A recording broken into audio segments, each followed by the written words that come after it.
Anthony Grassi here for College.town at the 2026 NCAA Convention. Happy to sit down with University Athletic Association Commissioner Sarah Otey. Sarah, thanks for having me. thank you for joining me. We'll start with the highlights for the league. You were coming off Emory winning the Directors' Cup. You had 3 institutions finish in the top 10. What does that say about the current position and trajectory of the UAA? I think it just says a lot about the commitment of our institutions to succeeding. Both, obviously, our institution, the academic success of our institution speaks for themselves, and I love to see our presidents and our athletic directors investing in athletic success. They're very committed to succeeding among the elite universities academically, but also being nationally competitive on the Division III level. You know, I was reading some of the things you've said publicly over the last year, call it, and one of the things you noted that was interesting was the ability to use the UAA's position, stature, whatever prestige, whatever adjective we may want to use, to advocate for more change given that position. The first question would be, what immediately comes to mind as some of the changes that would be beneficial for the conference itself? Yeah, I mean, I think part of it is us leading by example in the way that we set ourselves up for strategic conversations.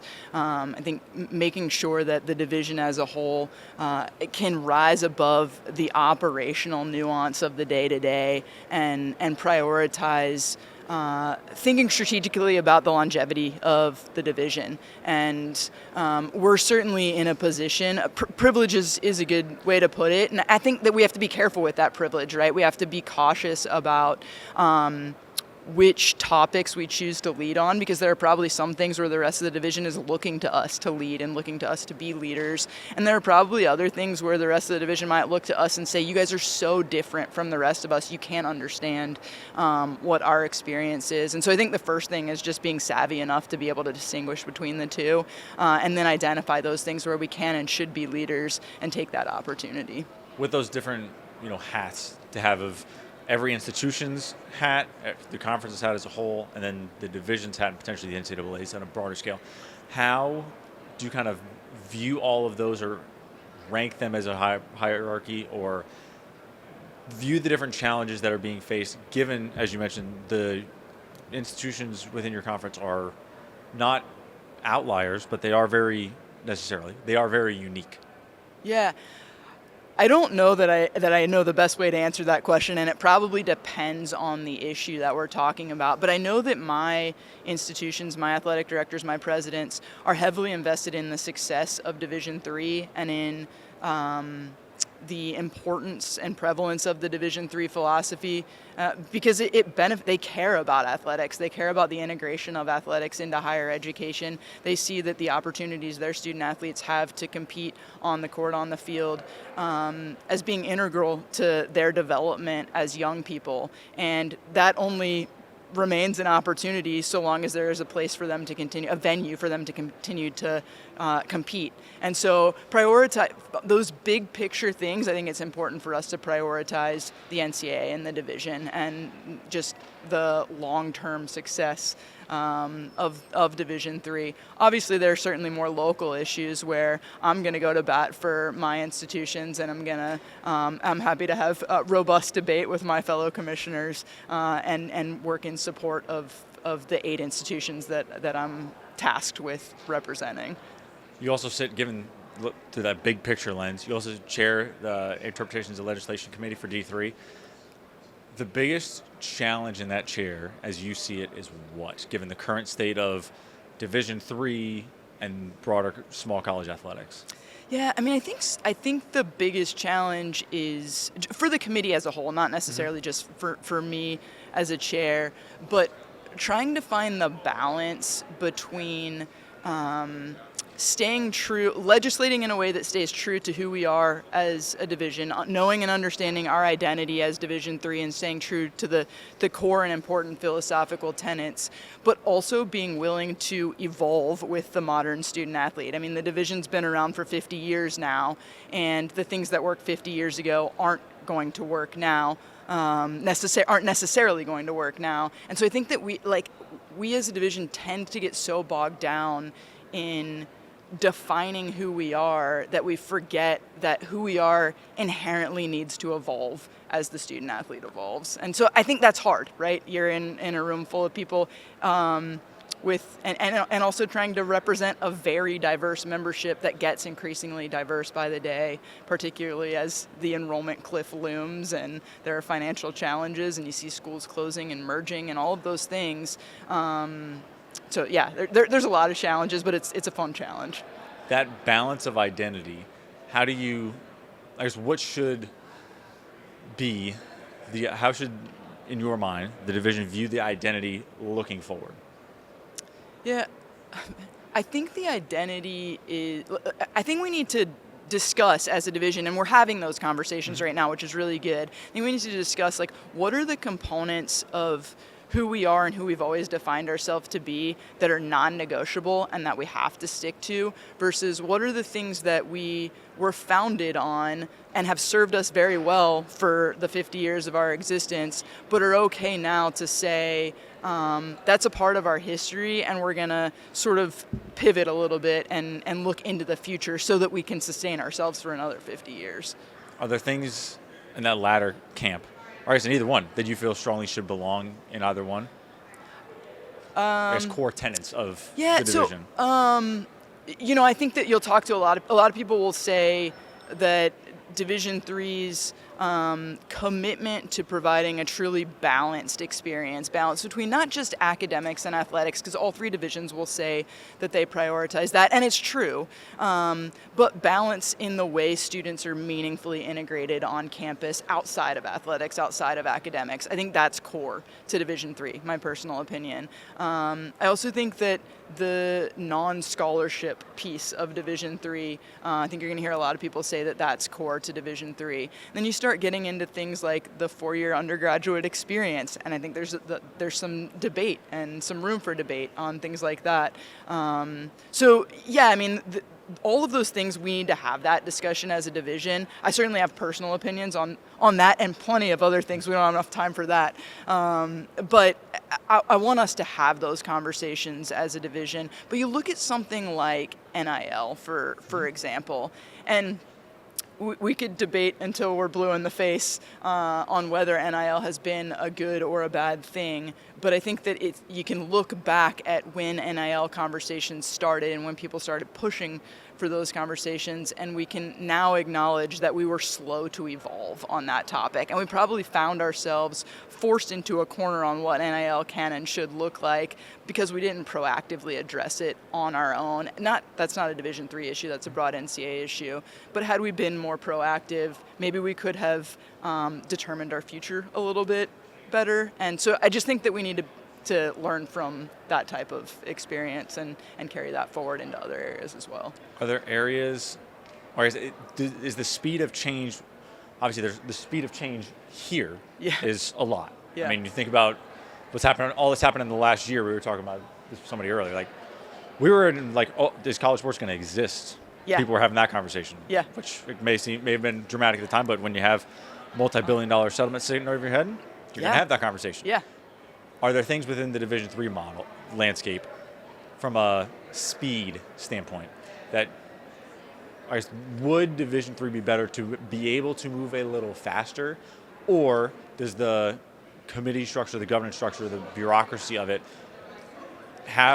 is it the right balance now to not move too fast, to not act in such haste where you maybe don't have all the information to say, here's how we should actually do this, where now it seems like you're saying we may be moving a little too slow? Yeah.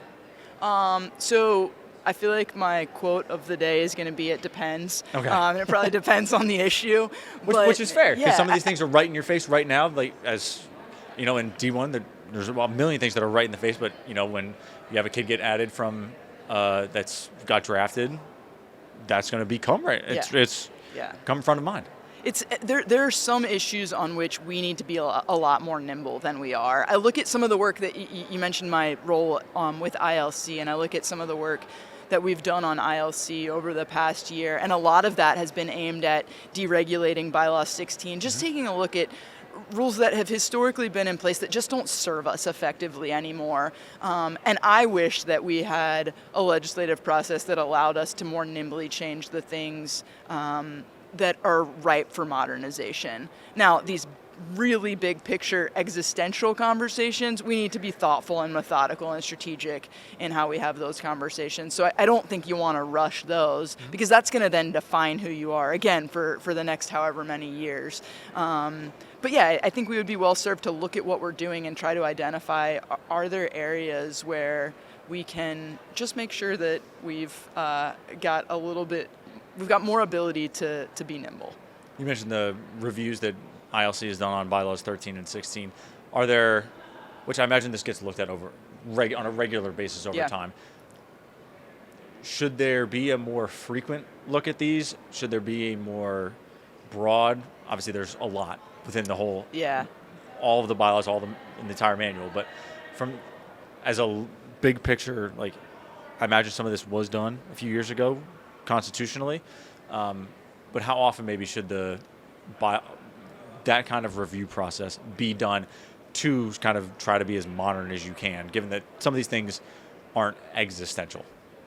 Yeah, I mean, I do think we're probably overdue for doing the work that we're doing right now. I don't know exactly on what cadence it should happen going forward, but I don't know the last time. It's been years since the last time we had a broad review of bylaw 16. I mean, you look at some things like the award limitations, and they haven't been changed. I'm going to screw up the date, but it was alarming how old the award limitations were, and it's like, well, $200 in 2010 is very different than $200 now in 2026, and it's stuff like that where it's not, those things aren't changing who we are or how we define ourselves. It's just changing how we serve our student athletes, and anything that's in service to student athletes, if we can change that more efficiently, I think that's a positive for everybody.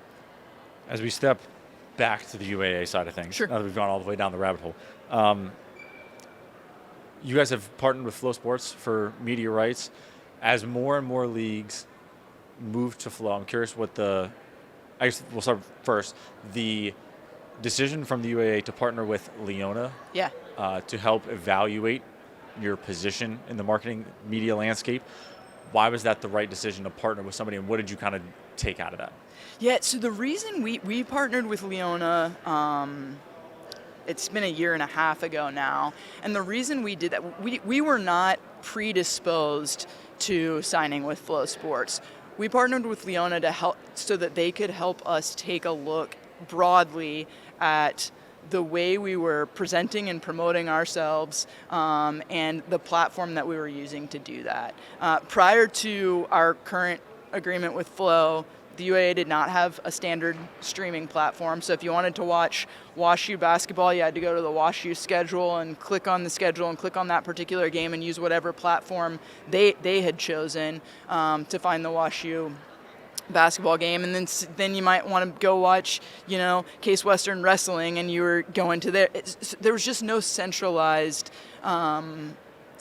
way for us to stream and promote UAA sports. And so we looked, with LEONA's help, looked at a variety of options that ranged from us self-funding something that would give us a ton more control, wouldn't necessarily generate any revenue, at least not in the short term, but would let us kind of build a platform from the ground up, all the way to both Flo and other companies that were more, a media rights exchange type of thing, and went through a year-long process to land where we landed with Flo. And at the end of the day, we just felt like Flo was investing in Division III in a way that nobody else was. And obviously, financially, everybody knows that there's a financial benefit to entering into that type of agreement. But for us, too, it was just about the way we market and brand ourselves. And we're going through some branding conversations, some additional branding conversations right now that are only going to be that are going to be exponentially more impactful because of our partnership with Flo and their platform and their reach.